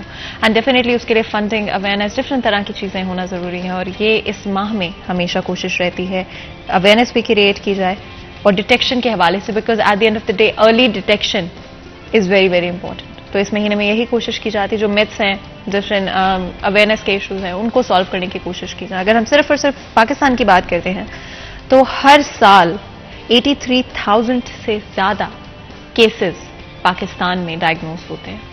इसी चीज़ का अगर हम अंदाज़ा लगाने की कोशिश करें कि कितने केसेस अनडायग्नोज्ड चले जाते हैं, जहां पर आपको पता ही तब चलता है जब बहुत देर हो चुकी होती है, या आप डॉक्टर के पास जाने से कतराते रहते हैं, इवन तो अगर आपको अर्ली साइंस या सिम्टम्स नज़र आ भी रही होंगी। तो कोशिश करेंगे आज के शो में कि सिम्टम्स के हवाले से बात करें, अर्ली डिटेक्शन के हवाले से बात करें, सेल्फ चेकअप की हम बात करें, इस तरह के टैबूज एंड मिथ्स जो कि कई सारी ख़वातीन को वक्त पर या तो डायग्नोसिस से रोक लेती हैं या फिर डिफरेंट डॉक्टर्स के पास जाने से कतराते हैं, उनके बारे में भी बात करेंगे। और क्योंकि हम सिर्फ फोकस अर्बन एरियाज़ पे या एजुकेटेड एरियाज़ पे नहीं कर रहे, हम लोग पूरे पाकिस्तान पर अपना आज फोकस रखने की कोशिश करेंगे, तो डेफिनेटली इस तरह के इलाके भी मौजूद हैं जहां पर ये सहूलियात मौजूद ही नहीं है, तो उनके हवाले से भी बात करेंगे। और जहां तक हो सकेगा ना सिर्फ अवेयरनेस के बारे में बात करेंगे, ट्रीटमेंट ऑप्शंस की बात करेंगे, और क्या कभी हम पॉसिबली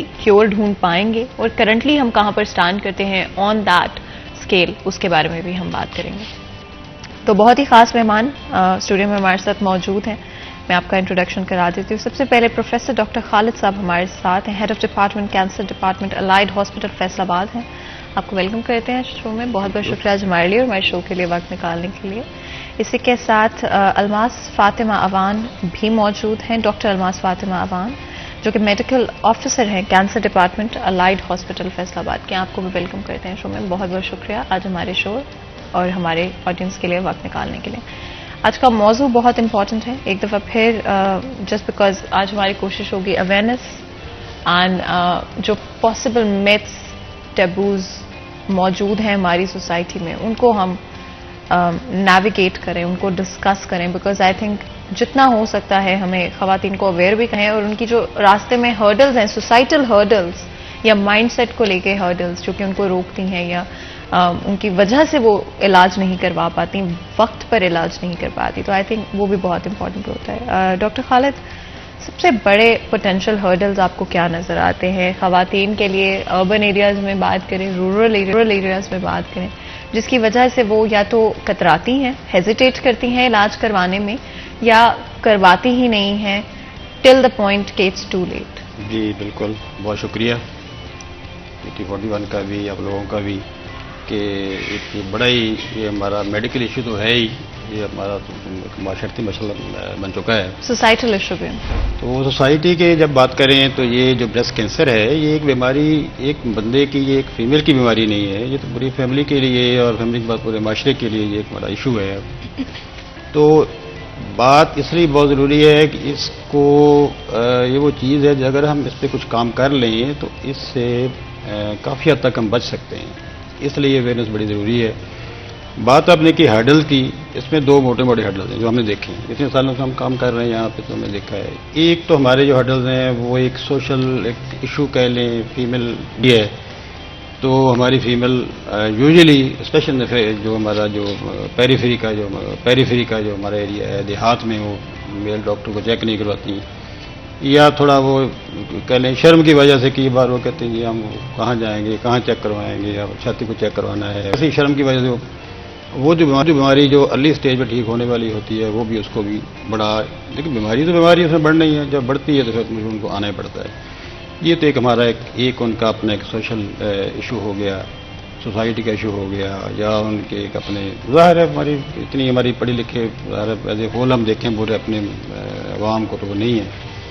दूसरा हमारे लॉजिस्टिक इश्यूज़ हैं, जो लोगों के आने के लिए मसाइल हैं, ज़ाहिर है हर बंदे के पास वो सवारी या उस तरह की सहूलियात वो नहीं है जहाँ पे हम मतलब एक टैरिफी से बंदा उठ के आ जाए, हर बंदे के पास अपनी गाड़ी नहीं है, जो हर बंदे का वो वसाइल नहीं है कि वो आप जो इश्यूज हैं I think they are countless, और अगर ऑफ कोर्स हमारी कोशिश होगी कि और भी डिफरेंट जो फैक्टर्स हैं उनके बारे में बात करें, लेकिन उससे पहले एक खबर है जो कि मैं आप लोगों के साथ शेयर करना चाहती हूँ। शोरकोट कैंट पीर गडियाना में हजरत बाबा जान मोहम्मद का 33वां उर्स की 3 रोज़ा तकरीब जारी है, जिसमें नेज़ाबाजी का मुकाबला भी जारी है और मुल्क भर से टीमें इस मुकाबले में हिस्सा ले रही हैं एंड डेफिनेटली देखते हैं कि आगे चलते हुए कौन सी टीम जो है वो जीतेगी। इसी के साथ बराह रास्त लेके चलते हैं आपको। गुजर पीर महल घोड़ा लाडला गुजरादा, चौधरी रिजवान नजीम गुजर घोड़ा मुश्का गुजरादा, राणा सरफराज खान पीर महल जिला टोबा घोड़ा शहजादा, चौधरी कासिम अली चत्तड़ शोरकोट घोड़ा मुकद्दर।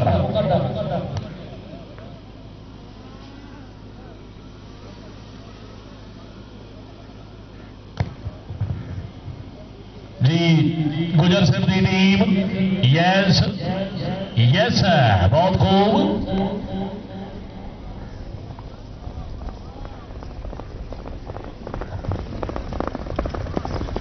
टीम के नंबर 8 के 10 चेक करो।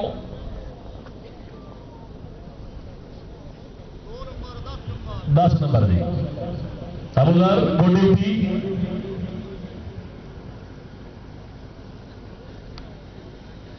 महमदिया हैदरिया कमर इस्लाम दिलावर फौजिया डेंड में कलाबा पाकिस्तान, बानी कलाम बास सरफराज फौजिया मरहूम, सरफराज आला कलाम सैयद हसन अब्बास करमानी, प्रेसिडेंट क्लब हाफिज आदिल फौजिया, नायब सदर क्लब जनाबे Qamar Siyab Fauzia, general secretary club बार शहजाद अहमद फौजिया, टीम कैप्टन बार साजिद अब्बास फौजिया, अलमारूफ संजू फौजिया, मार शाहीन इकबाल फौजिया, मार अब्दुल रऊफ फौजिया, जफर इकबाल फौजिया।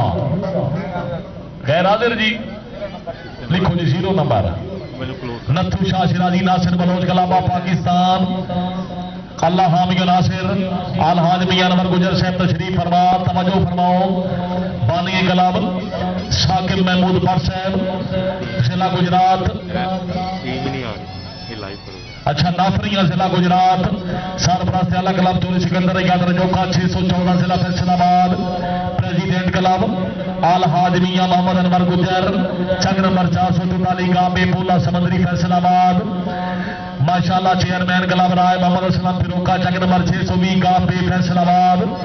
सवारान आल हाज मियां मोहम्मद अनवर गुजर चक नंबर 444 इंटरनेशनल जज निजामाजी। टीम कैप्टन राय मोहम्मद असलम फिरोका 620 गांबे फैसलाबाद। घोड़ा अंदाज राय बहावल शेर फिरोका 620 गांबे घोड़ा मुकद्दर। राय बहावल शेर कमल फिरोका 623 गांबे घोड़ा अशल। राय रियासत असलम फिरोका 620 गांबे घोड़ा जानी है। Iqbal security in charge good duty माशाल्लाह, अच्छा कंट्रोल जी। फिरोका बिरादरान अल्लाह हामी नासिर, क्या बात है, बहुत खूब। आल हाज मियां मोहम्मद अनवर गुजर साहब इंटरनेशनल जज निजामासी मौजूद।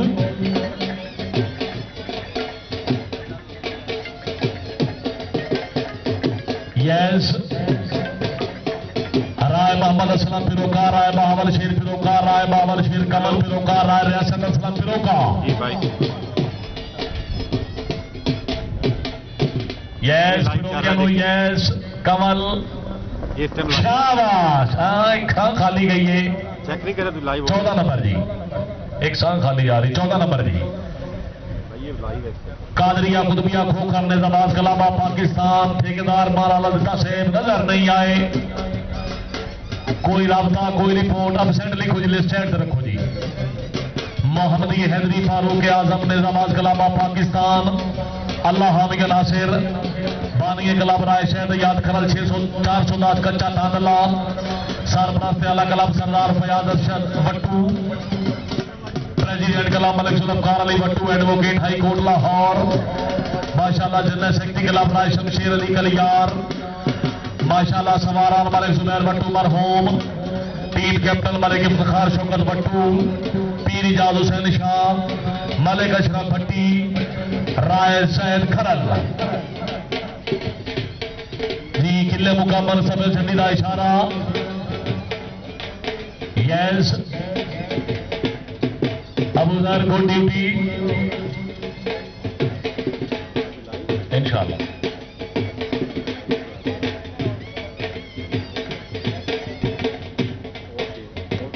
जी बिस्मिल्लाह भट्टू साहब की टीम जी। लास्ट कॉल, कानून सभी के लिए बराबर है।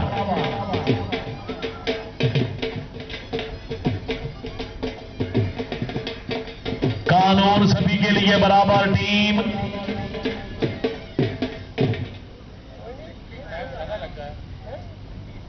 चूना लाना है जी।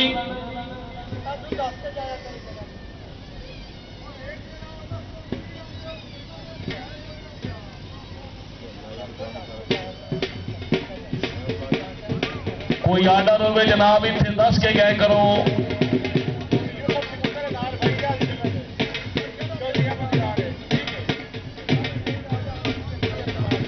ये ठीक हो गया जनाब, भट्टू साहब में नजर आ गया जनाब, लिस्ट पहले आ रही है जनाब। मलिक इफ्तिखार शौकत भट्टू साहब आप बछाना जंग तामले वाला। चौधरी यूसुफ सिकंदर रजौका साहब जंग नंबर 614। चौधरी अहमदगार रजौका साहब जंग नंबर 614। मलिक मोहम्मद अशरफ भट्टी साहब बाजा अकबर कर लेगा नाम अगले कर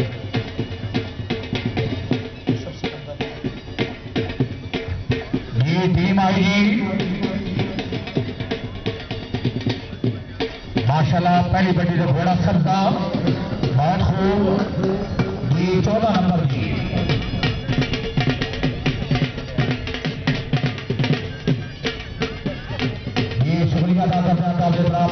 मोहम्मद अनवर गुजर साहब। इंटरनेशनल अंपायर जनाब राय मोहम्मद असलम फिरोका साहब और जनाब मलिक इफ्तिखार शौकत भट्टू साहब। चौधरी यूसुफ सिकंदर रजौका साहब। दो टीम ने 6 से मुबलिक 500 रुपये हौसला अफजाई। हौसला अफजाई का शुक्रिया जी। ये बिस्मिल्लाह जनाब हमदिया हैदरिया हजरत सफी खान मोहम्मद शहीद कादरी कलंदरी 10 बगिंग कलाबाद शोर कोट कैंट। ये टीम नजर नहीं आ रही जी। चौधरी अहमद बिन जैद साहब आप शोर कोट कैंट चीफ इंतजामिया मेला आप साइड लिखो जी।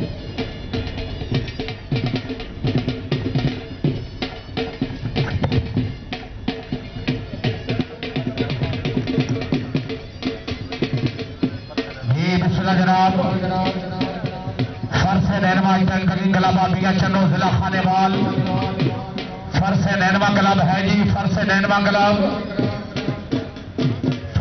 क्लब भी कोई नहीं जी।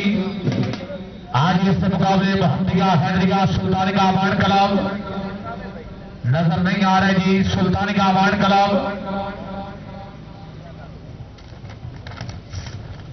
जी बिस्मिल्लाह जनाब अल मुस्तफा 10 बगिंग कलाबाद रजाना जिला टोबा। कोई नहीं आई मैंने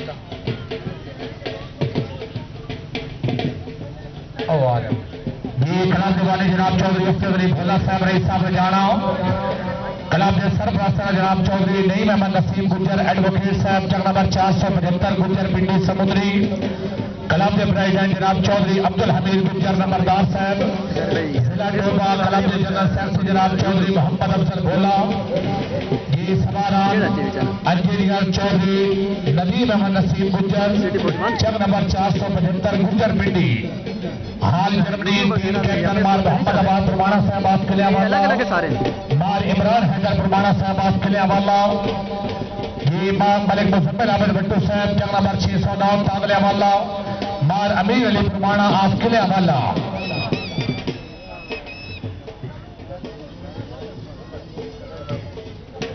माशाल्लाह जिंदाबाद सीटी 41 पूरी टीम के तावन के बेहद शुक्रगुजार।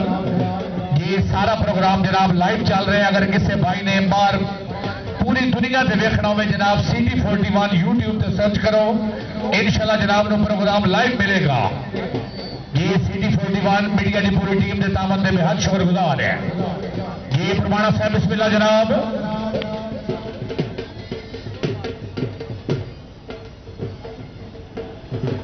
शाह साहब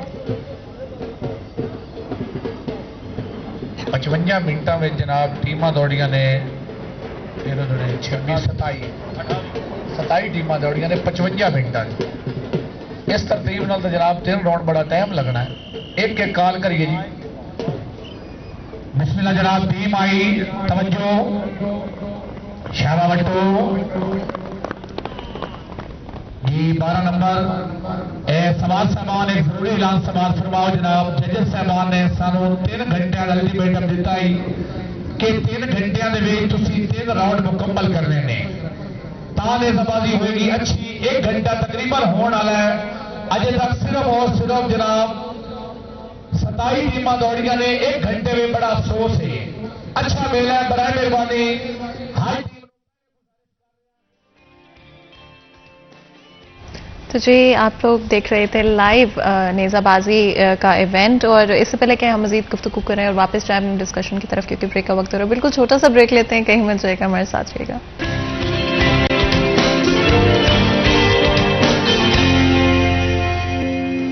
वेलकम बैक सीरिया चैनल में एक दफ़ा फिर आपको खुशामदीद कहते हैं। ब्रेक में जाने से पहले गुफ्तगू जारी थी एंड डेफिनेटली हम बात कर रहे थे आज ब्रेस्ट कैंसर अवेयरनेस के हवाले से। जिस तरह से आई थिंक हम सब जानते हैं कि it's more of a Tabu and बहुत सारी डिफरेंट मिथ्स इसके सराउंडिंग मौजूद हैं for a very long period of time just because इस इशू को लेकर बात नहीं की गई। बहुत सारे लोग अवेयर नहीं थे and we have lost some very good people जो कि सिर्फ और सिर्फ टाइम पर वक्त पर डायग्नोस ना होने की वजह से इट्स बियॉन्ड दैट पॉइंट। जब तक पता चलता है इट्स टू लेट और आप कुछ भी नहीं कर सकते। तो आज के शो में कोशिश करेंगे कि अवेयरनेस इंक्रीज करें और रीच बढ़ाएं। जो लोग रूरल एरियाज़ में रहते हैं, अर्बन एरियाज़ में रहते हैं, कहीं पर भी रहते हैं, रिमोट एरियाज़ में रहते हैं पाकिस्तान के, जितना हो सके उन तक पहुंचा सकें कि डायग्नोसिस कितना इंपॉर्टेंट है, अर्ली डायग्नोसिस कितना इंपॉर्टेंट है, कितना ज़रूरी है अर्ली ट्रीटमेंट स्टार्ट करना कितना इंपॉर्टेंट है, सेल्फ चेकअप्स कितने इंपॉर्टेंट है। और जो भी मिथ्स टबूज जो भी सोसाइटल हर्डल्स आप महसूस करते हैं इस प्रोसेस के अंदर वो एक तरफ हो जानी चाहिए जब किसी की ज़िंदगी की एक सेहत की बात बीच में आ जाती है। डॉक्टर अलमास, डेफिनेटली बहुत सारी डिफरेंट सोसाइटल इश्यूज स्पेशली ख़वातीन के लिए ब्रेस्ट कैंसर को लेकर मौजूद, और आप it's one of those things जो कि until not too long ago कभी डिस्कस भी नहीं किए जाते थे, कभी बात भी नहीं की जाती थी इनके बारे में।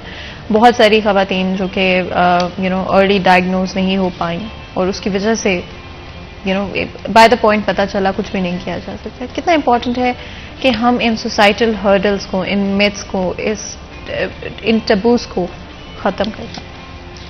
Thank you so much. I'm working in walk-in clinic, so I have मेरा पेशेंट्स के साथ फर्स्ट इनकाउंटर अपने वार्ड में मेरा होता है। So I see कि पीपल अगर जल्दी आ जाएं तो बड़ा अच्छा उनका प्रोग्नोसिस होता है, और अगर वो खुद ही घर से ही मेटास्टेटिक होके आए हैं, मतलब कैंसर फैल चुका होता है, द मेन रीज़न इज़ कि लोगों में अवेयरनेस नहीं है इस चीज़ की कि हमारे गिल्टी या हमारे कोई भी मसला हो रहा है अगर ब्रेस्ट में, छाती में, तो हम जाएं कहाँ। सबसे पहली चीज़ तो ये फीमेल खुद ही हेजिटेट करती हैं। पेरीफ्री में तो चले डॉक्टर्स की भी कमी हो सकती है कि लोग जो है वो मेल डॉक्टर्स को दिखाना में हेजिटेट करती हैं females, but the second thing is कि अगर लोगों को पता चल जाता है या फीमेल अगर किसी को दिखाना चाह रही है डॉक्टर को, तो उनको पता नहीं होता कि हम जाएं किधर, मतलब पहला स्टेप हम क्या लें, what should be the first step to be taken. तो ऐसे पेशेंट्स या ऐसे लोग या ऐसी ख़वातीन, उनको मेरा ये कहना है कि जहाँ भी उनको फीमेल डॉक्टर या नियर बाय कोई मेल डॉक्टर भी मिलता है तो फर्स्ट एग्जामिनेशन उनसे ज़रूर कराएं। सेकेंडली, वो जो भी उनको एडवाइस करें उसको फॉलो करें। एंड थर्डली, किसी भी टर्शियरी केयर हॉस्पिटल में आके अपना चेकअप करा सकती हैं, फर्दर उनको गाइड किया जा सकता है और फिर उनको ट्रीटमेंट ऑप्शंस भी बताई जा सकती हैं। एंड मोर ओवर कि हम वहाँ पे बैठे हुए हैं टर्शियरी केयर हॉस्पिटल में, तो हम उनको हर तरह से गाइड करते हैं। डॉक्टर खालिद, जब हम पाकिस्तान के रिमोट एरियाज़ की बात करते हैं या रूरल एरियाज़ की बात करते हैं, प्रीटी श्योर वहाँ पर अवेयरनेस और भी ज़्यादा कम होगी। कितनी दफ़ा आपने एक्सपीरियंस किया है कि कोई पेशेंट आपके पास आता है, इधर there very unaware, too late? जी बिल्कुल, ये वाकई हमारा जो ज़्यादा मसला है ना मेटास्टेटिक बीमारी का, और लोग शहरों में भी है, खैर यहाँ इतना नहीं, हर बंदा बड़ा टाइम पे आ रहा है, यहाँ बिल्कुल लेट आते हैं, लेकिन जो मेजॉरिटी ऑफ पेशेंट्स हैं हमारे, ज़्यादा जो मरीज़ हमारे आ रहे हैं और एडवांस स्टेज पे आ रहे हैं, इस पर इलाज के लिहाज से करने वाला कुछ ज़्यादा हमारे पास ऑप्शन नहीं होती हैं। वो हमारे दूर दराज के इलाके हैं जहाँ से लोगों के अपने मसाइल भी हैं, कराने जाने के मसले हैं, वहाँ मेडिकल फैसिलिटीज़ का विषय हर जगह पे उस तरह से नहीं है जिस तरह बड़े शहरों में है। तो ज़्यादा जो मेटास्टेटिक मरीज़ या जिनकी बीमारी फैल चुकी होती है, वो ज़्यादा हमने देखा है कि पेरीफ्री से विलेजेज हैं, देहात है, वहाँ से हमारे आ रहे होते हैं। वजह तो जैसे मैंने पहले बात की कि लोगों के अपने वही बात के तोहमात की भी कुछ जो हैं, तो वहाँ अपने वो टोटके में लगे रहते हैं, जी कुछ नहीं, ये गैर बात हो गया जी, और ये हो गया वो ऐसा करके एनीवे बीमारी को बढ़ा लेते हैं। ज़ाहिर बीमारी है, जब उसने बढ़ना है तो मसाइल पैदा करने हैं, जब मसाइल बढ़ेंगे तो हम कि कहाँ उनका वो करेंगे, अल्टीमेट जो है वो हस्पताल को दौड़ते हैं, फिर वो जब तक हमारे तक पहुँचते हैं उस वक्त तक बीमारी जो है ना उनके वो इलाज वाली कम से कम स्टेज से आगे निकल जाती है। तो हमारे देहात का मसला तो है, और मैं समझता हूँ कि ये अवेयरनेस जो है ये है तो हर खैर इलाके के लिए, शहर हों देहात हों, लेकिन वहाँ पे मैं समझता हूँ और ज़्यादा ज़रूरी है। और उसके लिए इस तरह के मीडिया का जो रोल है, जिस तरह के पहले हम कुछ साल पहले तक तो हम देखिए इतना नहीं था, अब तो माशाल्लाह मीडिया का टीवी हर घर में मौजूद है, तो वहाँ तक ये बात पहुँचाना बड़ा आसान है कि जो बात वही है कि अवेयरनेस का जो हमारा टारगेट ही ये है कि मरीज़ हमारा वक्त पे आ जाए और अर्ली उसकी डिटेक्शन हो जाए, अर्ली डायग्नोज हो जाए, और जो मरीज़ जितना जल्दी तशखीस हो जाता है, जितना जल्दी वो हमारे पास आ जाता है और इलाज करवा लेता है, उसका ठीक होने का चांसेस उतना ज़्यादा है। अब लेकिन एक अर्ली जो ब्रेस्ट कैंसर की बात करें तो फर्स्ट स्टेज का मरीज़ है उसमें ठीक होने के चांसेस 90% से ज़्यादा है, और वही मरीज़ आप 2-4 महीने या और थोड़ा टाइम आगे पीछे करके वो लेट आएगा, स्टेज 4 हो गई, तो वही मरीज़ के ठीक होने के चांसेस ना होने के बराबर रह जाते हैं, 2-4-5% है। बल्कि ट्रीटमेंट क्या है फिर तो रह जाती है, सिर्फ उसकी हमें क्वालिटी ऑफ लाइफ को बेहतर कर लें, इससे ज़्यादा करने वाला नहीं होता। तो इस तरह है कि अवेयरनेस का जो टारगेट हमारे सामने वो यही है कि कम से कम जो चीज़ हम ठीक कर सकते हैं वो ख़राब नहीं होनी चाहिए। अगर यही पैगाम हम इनको हमारी पब्लिक तक चला जाता है, इस तरह से भी चला जाए, और वो अपना, जिस तरह आपने इंट्रो में बड़ा अच्छा सारा बताया, ये कोई टेस्ट नहीं है, कोई खर्चा नहीं है, किसी डॉक्टर के पास नहीं जाना, अपनी छातियों को देखना है अपने।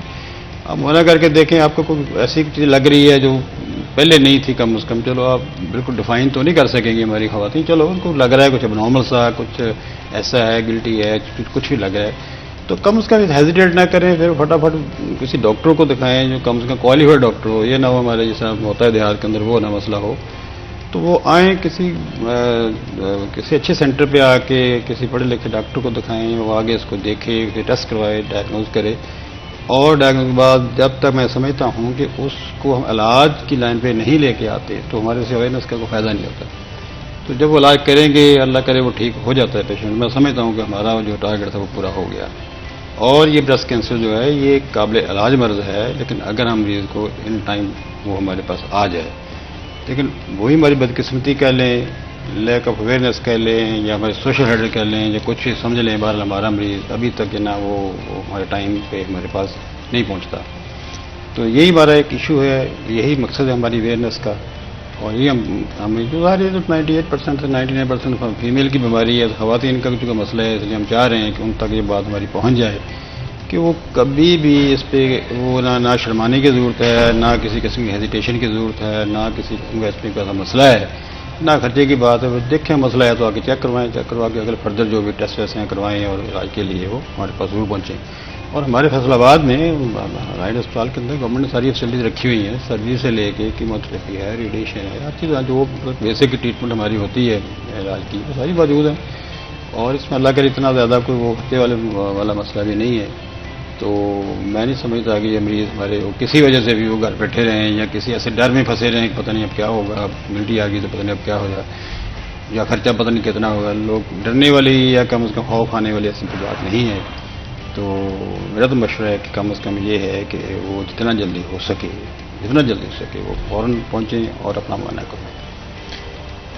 ये टॉपिक आई थिंक सबके लिए थोड़ा सेंसिटिव होता है। I think we all know somebody जिनको हमने खो दिया ब्रेस्ट कैंसर की वजह से। तो आई थिंक आज एटलीस्ट यही सिचुएशन है कि कहीं ना कहीं आपके डिस्टेंट जानने वालों में कोई ना कोई ज़रूर होगा जो कि लेट डायग्नोसिस की वजह से भी, that's also very important factor. जिस तरह डॉक्टर आप भी बात कर रहे थे कि टाइम पर, वक्त पर डायग्नोस होना बहुत इम्पॉर्टेंट होता है। सेल्फ चेकअप के ऊपर भी बात कर रहे थे डॉक्टर अल्मास, सेल्फ चेकअप के लिए क्या आप टिप्स देंगी खवातीन को, और अगर वो कोई बम्प महसूस करती हैं तो what should be their plan of action उस वक्त?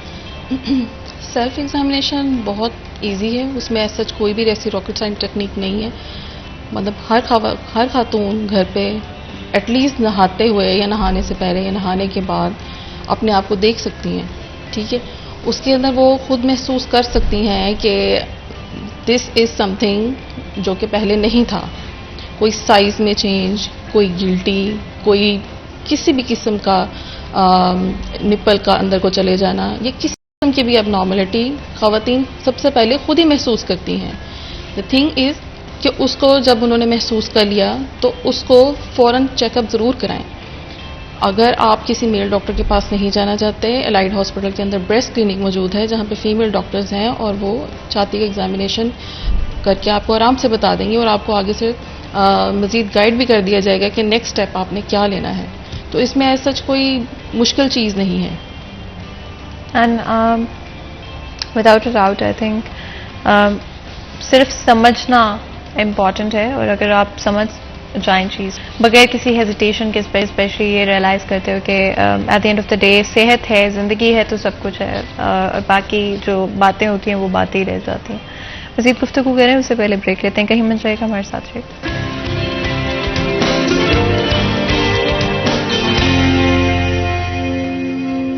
Welcome back. सीरिया चैनल में एक दफ़ा फिर आपको खुशामदीद कहते हैं। ब्रेक में जाने से पहले ब्रेस्ट कैंसर अवेयरनेस के हवाले से बात कर रहे थे। And once again October breast cancer awareness month है पूरी दुनिया में। अवेयरनेस के लिहाज से अर्ली डायग्नोसिस एंड डिफरेंट तरह के सोशल टैबूज, सोशल इश्यूज जिसकी वजह से हर्डल्स पैदा होती हैं ख़वातीन के लिए, अगर उनको आइडिया हो भी जाए। Of course the importance of self checkup वो भी बहुत इंपॉर्टेंट है। और कोशिश रहेगी कि डिस्कशन को रैप अप करें और स्पेशली जहाँ पर जो फैक्टर्स ज़्यादा डिस्कस नहीं होते उनके बारे में भी बात करने की कोशिश करेंगे। वंस अगेन बड़ा मुश्किल मौजू है, आई थिंक इम्पॉर्टेंट भी बहुत है, मुश्किल भी है, लेकिन कोशिश करेंगे, अपनी तरफ से पूरी कोशिश करेंगे। डॉक्टर खालिद, जिस तरह से हम ब्रेक में बात कर रहे थे कि किसी भी औरत के लिए आई थिंक, और इनफैक्ट मर्दों के लिए भी, शायद मर्दों को उतनी सोसाइटल हर्डल्स हमारे मुल्क में नहीं एक्सपीरियंस करनी पड़ती जितनी कि ख़वातीन को करनी पड़ती। खुदा ना खास था हम ब्रेस्ट कैंसर की बात करें, बीमारी की बात करें, a lot of the time को आपकी फैमिली ही डिस्टेंस कर देती है अपने आप से या आपके इन लॉज, अगर आपकी शादी हो चुकी है, या आपके हस्बैंड की तरफ से जब आपको वो सपोर्ट, एम्पैथी, कंपैशन नहीं मिलता, तो ऑफ कोर्स कोई भी औरत उस सिचुएशन में अपने सर्वाइवल का सोचती है। उसको सिर्फ ये होता है कि अच्छा नहीं, मेरी वजह से कोई परेशान ना हो, कोई तंग ना हो। और बहुत दफ़ा इसी वजह से डायग्नोसिस, चेकअप या डॉक्टर के पास जाना नहीं हो पाता। इस पे आप क्या कहेंगे? देखिए जी, ये हमारा जिस तरह का सेटअप है, हमारा जो सोशल जो सेटअप हम बात करें घरों की, तो घरों में ज़ाहिर जी मेल डोमिनेंट सोसाइटी है, पेट्रियार्की। और तो अब घर में औरत है, बीवी है, बीवी की शक्ल में है या बच्चे हैं, वो सारे डिपेंडेंट हैं मेल जो मेंबर्स हैं, स्पेशली फाइनेंशियली भी और सारी हर तरह प्रोटेक्शन के लिहाज से भी, उस से भी। तो अगर एक फीमेल को ये घर के अंदर चलो बिल्कुल उसकी एक आदमी की वाइफ ही है, उसको ब्रेस्ट कैंसर का मसला बन जाता है। अब मैं नहीं समझता कि वो इतनी हमारे पास कोई इतना नॉलेज है या इतनी फैसिलिटीज़ हैं कि वो अकेली उठेगी और आके यहाँ पर इलाज करवा लेगी।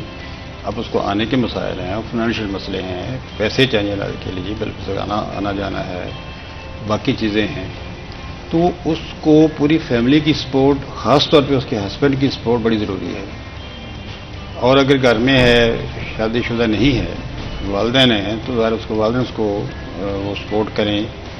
तो हमने बहुत टाइम देखा है कि लोग करते तो हैं, लेकिन कई बार हमने देखा है कि वो बेचारी अगर किसी को हो गया जो मसला, तो वो ऐसे वाक़यात भी हमने देखे अपने प्रैक्टिस के दौरान अस्पताल के अंदर कि उस औरत ने वालिदैन ने घर भेज दिया जी, अब आप जाएँ जब वहाँ इलाज कराएँ। तो ये इससे बड़ा जुल्म और क्या होगा, बजाय कि जब वो बेचारे उसको टाइम आया, उसको कोई किसी स्पोर्ट का और उसके इलाज का टाइम है, तो अब उसको ना वहाँ भेज रहे हैं। वो बेचारी यहाँ इलाज ना करवा सकी, जहाँ जिनकी जिम्मेदारी थी, तो वहाँ जाके वो क्या करेगी। वो ये इलाज के लिए बहुत बड़ा हमारे लिए हर्डल है, बड़ी मुसीबत है। खैर वो करवाते तो हैं जितना उनकी हिम्मत होती है। तो मैं समझता हूँ औरतों को अवेयरनेस हम दें, वो सेल्फ एग्जामिनेशन भी करें, वर्ली वो कोई देख लें एबनॉर्मैलिटी नज़र आ रही है, वो डॉक्टर के पास भी आ जाएं। लेकिन ये सारी इस कैंपेन के पीछे उस घर का मर्द का होना बड़ा ज़रूरी है। वो अकेली कहाँ जाएगी वो। तो जब तक वो उसकी घर के जो मेल मेंबर्स हैं, वो हस्बैंड हो, वालिदैन हो, भाई कोई भी हो, जो भी घर में उसका फाइनेंशियल सपोर्ट कर रहा है, वो उसके साथ ना हो, तो मेरा ख्याल हमारी कैंपेन का उतना फ़ायदा नहीं होगा। कोई भी फीमेल हमारे स्पेशली हमारे देहात के अंदर इतनी वो नहीं है समझदार कि जो खुद ही उठे और आके वो सारा कुछ करवा ले। वो सा एका दुका ऐसी हों फैमिली। तो बाल मर्दों को भी मेरा ख्याल है ये कैंपेन में शामिल करना बड़ा ज़रूरी है। उनको समझाएं कि अगर मसला है तो आप भी उतने ही रिस्पॉन्सिबल हैं, आपकी उतनी जिम्मेदारी बनती है कि आप इनको साथ लेके जाएँ, मुआयना करवाएँ, और जो भी आगे फिर उनको इलाज के लिए जो जहाँ जाना है, जो कुछ करवाना है, उनके साथ आप पूरा तावन करें, ना कि आप उनको जनाब ऐसे जिस तरह मैंने कहा कि वो उनको आप करें जाएँ, वालिदैन चले जाएँ और ये कर दें, और अल्लाह माफ़ करे कि और भी मसाइल हुए हैं, क्या छेड़े इस मसले को। बल अब ये है कि मर्दों को इतना मतलब इस कैंपेन में शामिल करना उतना ज़रूरी, इतना मैं समझता हूँ, फिर शायद ये कैंपेन हमारी इतना सक्सेसफुल हो जाए या सक्सेसफुल हो जाए। अदरवाइज जब सारा कुछ करके जब उसको लाने वाला नहीं होगा, उसको सपोर्ट करना होगा, तो फिर क्या करेगी वो। तो बाल ये बड़ा ज़रूरी है, माशरे का मसला का, ये एक मेडिकल इशू नहीं रहेगा, ये तो सोशल इशू है, बल्कि पूरी फैमिली का इशू है। एक माँ बीमार हो जाए घर के अंदर, बच्चे भी खराब, उसके हस्बैंड भी, पूरी फैमिली, घर का खाना पीना हर चीज़ खराब हो जाती है। तो इसलिए उनको चाहिए कम से कम उसकी सेहत पे पहले तवज्जो दें, उसके लिए जो भी ज़रूरी है, इलाज है, बाकी चीज़ें हैं, तो वो करें। और करना जो है ना, उसके बाद अगर वो ठीक हो जाती है तो घर पे उसने उनको सपोर्ट करना है, फिर भी कहाँ जाना उसने। तो अगर वो खुदा न खास्ता उसके साथ मसला हो जाता है तो वो फिर वही घर सफ़र होता है, फिर हम कहते हैं अपना ये हो गया हमारे साथ। जब टाइम होता है उसको हम सपोर्ट नहीं कर रहे होते। तो बहरहाल ये बड़ा ज़रूरी है, मर्द भी हमारी उनसे भी दरख्वास्त है कि वो अगर घर में मसला हो, वो बेटी की हो या घर में बीवी हो या वालदा हो, कोई शक्ल भी हो, जब ज़रा एक फीमेल की बीमारी है तो बहरहाल वो अगर मसला घर में आता है तो वो किसी किस्म की लापरवाही न करें। जिनको उतनी जिम्मेदारी उनकी बनती है जितनी मरीज़ के लिए है, तो उनको लेके आएँ और आके उनका सारा कुछ करवाएं, बल्कि उन्होंने करवाना होता है। आते भी हैं, ये नहीं कि बेचारी औरतें आती, वो आते भी हैं, लेकिन उस तरह से वो जिम्मेदारी मैं समझता हूँ कई बार हम देखते हैं नज़र नहीं आ रही होती जो होनी चाहिए। एंड रिस्पॉन्सिबिलिटी आई थिंक ये ऑफकोर्स जो लोग इर्द गिर्द होते हैं किसी भी शख्स के, एंड खुदा न खास्ता अनफॉर्चुनेटली अगर उनको कोई प्रॉब्लम होता है, आई थिंक डॉक्टर साहब आपने बिल्कुल सही कहा कि उनका support means the world in that moment, because जो शख्स खुद इम्पैक्टेड या अफेक्टेड होता है उसके पास तो उतनी हिम्मत नहीं होती, उसके पास उतना उस वक्त पे इतनी सोच और समझ नहीं होती कि वो चीज़ों को मैनेज कर सके और हर एस्पेक्ट को वो देख सकता हो। डॉक्टर अरमास, कितना इम्पॉर्टेंट है हस्बैंड्स का सपोर्ट, पेरेंट्स का सपोर्ट, इन लॉज का सपोर्ट, बच्चों का सपोर्ट? मेरे ख्याल में सबसे ज़रूरी चीज़ ही यही है, family support is the most important thing.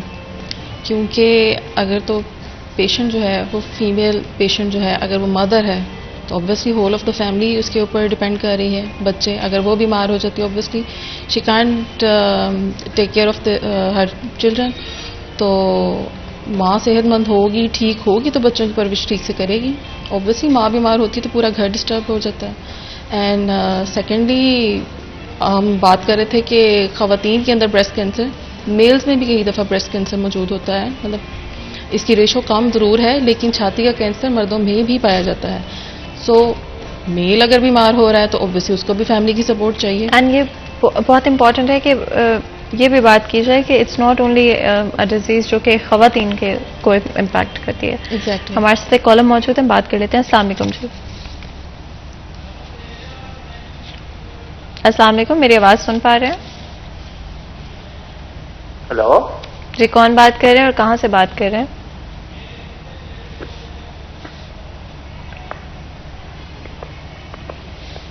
कौन बात कर रहे हैं और कहाँ से बात कर रहे हैं? अदर इकबाल बात कर रहा हूँ गोजरा से। जी बताएं, कुछ पूछेंगे या कुछ शेयर करेंगे? तो मेरा डॉक्टर साहब से सवाल है जी सर। कि जब हम कोई पेशेंट लेकर जाते हैं तो वो अक्सर कहा जाता है कि जी आप या पहले गाड़ी में चले पास आया है, न कहीं हो गया, ठीक हो गए, इसमें उसके काफ़ी सारे प्यारे का चक्कर लग जाते हैं। जब वो डायग्नोज हो गया फिर हम उसकी स्टेजिंग के लिए टेस्ट करवाए, कुछ सीटी स्कैन हो रहे हैं, कोई MRI हो रहे हैं, खून के टेस्ट हो रहे हैं, फिर फिटनेस शुरू हो जाती है। बीमारी ऐसी हम ऐसे ही इलाज नहीं शुरू कर देते हैं, क्योंकि ये एक जड़ों वाली बीमारी है, फैलती है, स्टेज ना पता हो तो इलाज नहीं कर सकते, जी। और यहाँ तक तो जायज़ बात है इसमें। बिल्कुल जी, और ये आई रियली होप कि इन चीज़ों पर काम किया जा सकता होगा। आप दोनों लिए हमारे शो के लिए वक्त निकालने के लिए यहाँ पर आज के प्रोग्राम का वक्त खत्म होता है। मुझे इजाज़त दें, अपना ख्याल रखें, अल्लाह हाफ़िज़।